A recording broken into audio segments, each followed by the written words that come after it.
বলো দেবের ফার্স্ট কাজ কি? তোমরা সবাই হয়তো বলবে অগ্নিশপথ, কিন্তু এটা একদমই না। দেবের ফার্স্ট কাজ হচ্ছে 2004 সালের একটি অ্যালবাম সং, যেখানে তাকে প্রথমবার দেখা গেছিল। আর ঠিক এইভাবেই তোমরা অনেকে এটা জানো যে জিতের ফার্স্ট কাজ হচ্ছে নাটের গুরু, কিন্তু এটাও ভুল, কারণ জিতকেও সবচেয়ে ফার্স্টে একটি হিন্দি অ্যালবাম সঙ্গে দেখা গেছিল। তো বন্ধুরা, বাংলার নায়কদের ফার্স্ট কাজ কি, ফার্স্ট সিনেমা কি, সেটা জানতে আজকের এই ভিডিওটি পুরো দেখো।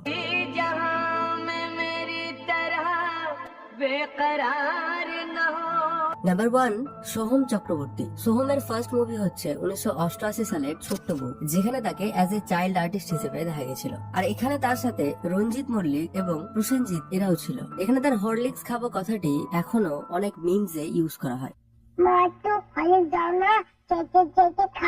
তার পাশাপাশি সোহমের এজ এ হিরো হিসেবে কাজ করা ফার্স্ট মুভি হচ্ছে বাজিঘর, যেটা 2008 সালে এসেছিল। এখানে তার সাথে শুভশ্রী গাঙ্গুলিকে দেখতে পাওয়া গেছিল।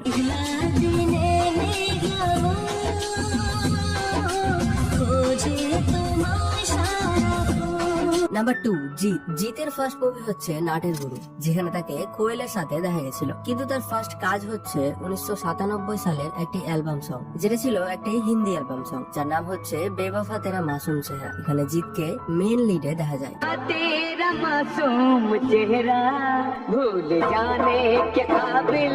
তারপর তার নাটের গুরু এবং সাথী এইসব সিনেমা রিলিজ হয়েছিল। নাম্বার 3, প্রসেনজিৎ চ্যাটার্জি। বুম্বাদার ফার্স্ট মুভি হচ্ছে 1968 সালের আসা ছোট্ট জিজ্ঞাসা সিনেমাটি। এই সিনেমা করার সময় প্রসেনজিৎ মাত্র 6 বছরের ছিল।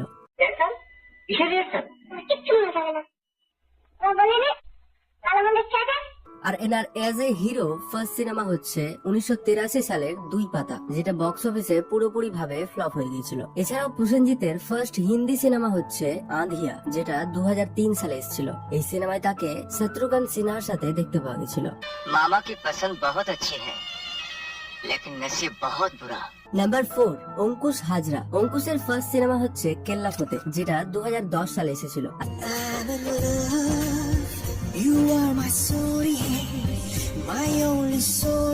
আর এখানে তাকে অভিনেত্রী রূপার সাথে দেখা গেছিল।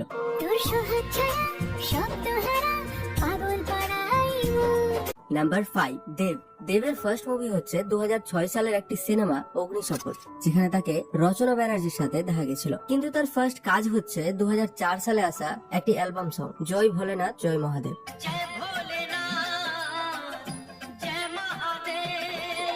যে গানটিতে তাকে ফিচার করা হয়েছিল। নাম্বার 6, মিঠুন চক্রবর্তী। মিঠুনদার ফার্স্ট সিনেমা হচ্ছে মৃগয়া, যেটা 1976 সালে এসেছিল। এখানে তাকে অভিনেত্রী মমতা সরকারের সাথে দেখা গেছিল, যার পর এই দুই জুটিকে আবার প্রজাপতিতে দেখতে পাওয়া গেছে। নাম্বার 7, সাকিব খান। বাংলাদেশের শাহরুখ খান মানে সাকিব খানের ফার্স্ট মুভি হচ্ছে অনন্ত ভালোবাসা, যেটা 1999 সালে রিলিজ করেছিল। এখানে তাকে অভিনেত্রী ইরিন জামানের সাথে দেখা গেছিল।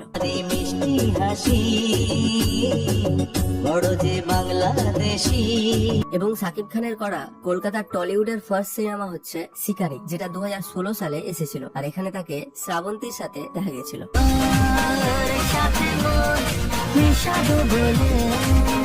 নাম্বার 8, যিশু সেনগুপ্ত।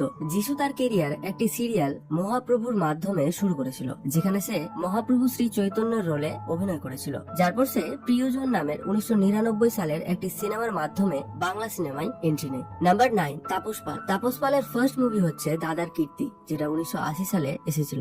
এখানে তাকে অভিনেত্রী মহুয়া চৌধুরীর সাথে দেখা গেছিল।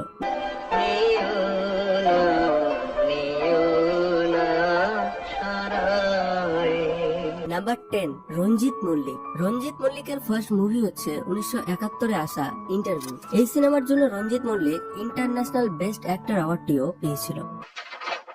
কিছু বললি না যে? দারুণ ব্যাপার, বুঝলি? বকশিস পাবে, যা পালা। নাম্বার 11, অভিষেক চ্যাটার্জি। 1986 সালের পথবলা সিনেমাটি হচ্ছে অভিষেকের ফার্স্ট মুভি, যেখানে অভিষেককে প্রসেনজিৎ এবং তাপস পালের সাথে দেখা গেছিল। নাম্বার 12, ফরদৌস আহমেদ। ফরদৌসের ফার্স্ট মুভি হচ্ছে বুকের ভিতর আগুন, যেটা 1997 সালে রিলিজ করেছিল। আর এখানে সে আগুন নামের একটি চরিত্রে অভিনয় করেছিল। এবং নাম্বার 13, বনি সেনগুপ্ত। বনির ফার্স্ট মুভি হচ্ছে বরবাদ, যেটা 2014 সালে রিলিজ হয়েছিল।